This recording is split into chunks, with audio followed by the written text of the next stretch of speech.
Salam shabab, كنتمنى تكونوا بخير. Donc في هذه الفيديو غنشوفوا واحد البروبليم en relation avec chapitre ديال الفلتراج لينيير bien sûr في الالكتروسينيتيك. دونك قبل ما نبدا الكوريجي ديال هذا البروبليم بالنسبه للناس اللي باقي ما فاهمينش لو شابيتر ديال الفلتراج لينيير et les deux chapitres de l'amplificateur opérationnel en régime linéaire ou bien en régime non linéaire, mais le régime sinusoïdal forcé. Veuillez me contacter sur WhatsApp, le numéro dans la description bien dans les commentaires.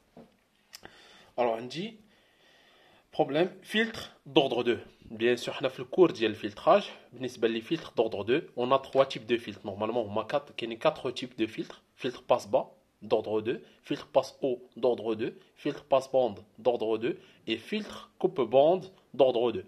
بالنسبة للفiltre coupe-bande d'ordre 2 et elle est hors programme. Ça fait que je vais prendre une lettre de les filtres.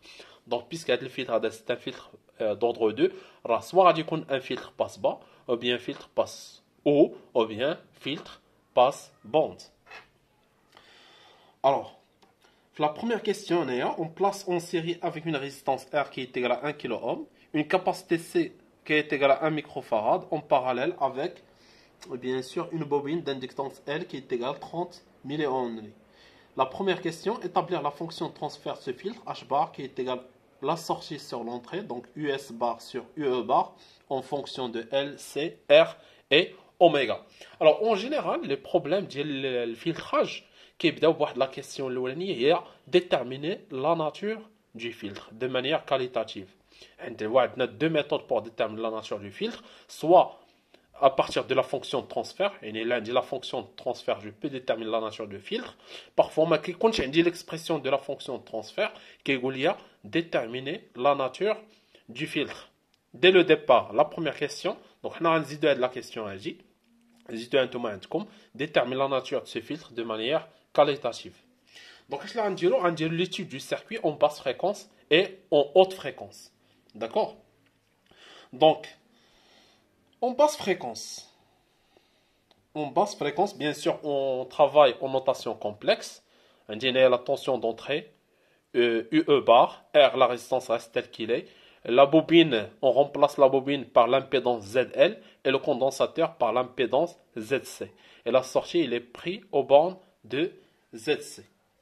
D'accord? Avec les expressions de ZL bar est égal à GL oméga et ZC bar c'est 1 sur GC oméga. Tu as démontré le cours du régime sinusoïdal forcé. Alors, en basse fréquence, c'est-à-dire que la pulsation ou bien la fréquence tend vers la valeur 0. D'accord? Et si la pulsation tend vers 0, ZL, l'expression de ZL c'est GL oméga et ZC bar c'est 1 sur GC oméga. Donc on remarque que ZL tend vers quelle valeur? Donc C oméga tend vers 0, c'est-à-dire que ZL tend vers la valeur 0. Et pour le condensateur, donc ZC bar tend vers l'infini. D'accord? Tend vers l'infini. Donc la question qui se pose, quel est le comportement de la bobine et du condensateur en basse fréquence? Donc en basse fréquence, la bobine se comporte puisque ZL tend vers 0. ZL tend vers 0, c'est comme une résistance qui tend vers 0. Donc le comportement de la bobine, c'est un fil, tout simplement. ZC tend vers l'infini, c'est-à-dire que le courant tend vers 0 et donc le condensateur se comporte comme un interrupteur ouvert. D'abord, je vais dire un schéma équivalent en basse fréquence. Donc, le schéma devient l'entrée, ELT, E bar, la résistance R, et puis on remplace donc la bobine ou bien ZL par un fil, d'accord, et le condensateur, on le remplace par un interrupteur ouvert. Donc la sortie, on a dit la tension US bar. Alors, puisque les deux dipôles sont en parallèle, c'est-à-dire la tension US bar, c'est exactement la tension aux bornes de la bobine. Alors, la tension US bar, c'est exactement la tension LND, US bar. Or, la tension aux bornes d'un fil, à quoi est égale? La tension aux bornes d'un fil est égale 0. Donc, si on prend deux points, par exemple, ça c'est le point A et ça c'est le point P. US bar est égal au potentiel au point A moins le potentiel au point P. Or, puisqu'on a un fil ici, pas de dipôle, c'est-à-dire que le point A coïncide avec le point B. Et donc, on tire directement que la tension de sortie en basse fréquence est égale à 0. Donc, qu'est-ce qu'on peut dire? On peut dire que ce filtre, il coupe les basses fréquences. Et la réponse du filtre est égale à 0 lorsque la fréquence tend vers 0. Donc, le filtre ADA tire les basses fréquences. Il coupe les tensions sinusoïdales de basse fréquence. Alors maintenant, achevons le comportement en haute fréquence. En haute fréquence, oméga, la pulsation ou bien la fréquence tend vers l'infini. Et donc, ZL cette fois-ci tend vers l'infini. Et ZC, on va leur dire, il y a la valeur 0.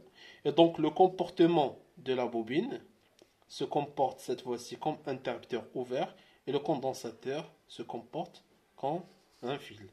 Et donc le schéma équivalent en haute fréquence, E bar, la tension d'entrée UE, on va se mettre à UE, la résistance R, et puis la bobine se comporte comme un interrupteur ouvert et le condensateur se comporte comme un fil. Et ici on a la tension de sortie US bar. Donc on remarque, de même, on obtient US bar, c'est la tension aux bornes d'un fil. La tension aux bornes d'un fil directement est égale à 0. Donc qu'est-ce qu'on remarque? Le filtre, il coupe les basses fréquences et aussi il coupe les hautes fréquences. Quel est le contexte? Le filtre ne coupe pas, par exemple, les basses fréquences. Si on obtient une valeur différente de 0 dans la tension de sortie, si par exemple la tension de sortie en basse fréquence est différente de 0, on dit que le filtre il laisse passer les tensions de basse fréquence. D'accord? Et alors que pour ce filtre, puisqu'on a trouvé la sortie, elle est nulle à la fois en basse fréquence et en haute fréquence, c'est-à-dire que le filtre, il coupe les basses fréquences, il coupe les hautes fréquences, donc il va laisser une bande de fréquence entre. Donc, c'est-à-dire ni les basses fréquences, ni les hautes fréquences. Il la bande de fréquence, F1, F2. Donc, on dit qu'il s'agit d'un filtre passe-bande. D'accord? Donc, il s'agit d'un filtre passe-bande.